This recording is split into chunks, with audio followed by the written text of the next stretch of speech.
nakita natin na merong pagkukulang, lalong-lalo na yung ating mga disbursing officers. Nakita natin na nagkulang sila sa pag-iingat ng pera ng ating pamahalaan.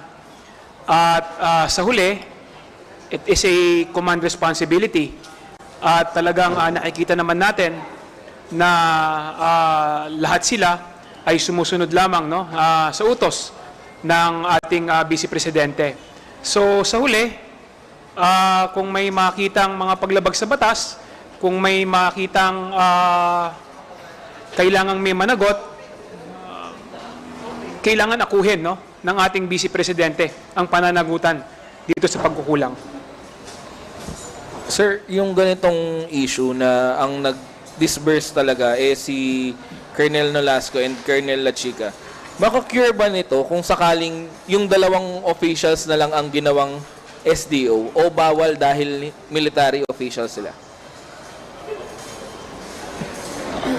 Well, for one po, nabanggit naman po ng COA na pwede naman po mag-assign ng other SDOs. It would have cured probably, but the problem is they're still not from that office. I don't think, halimbawa, the agency, yung pondo nakalagay sa OVP, dapat ang SDOs galing po sa OVP eh.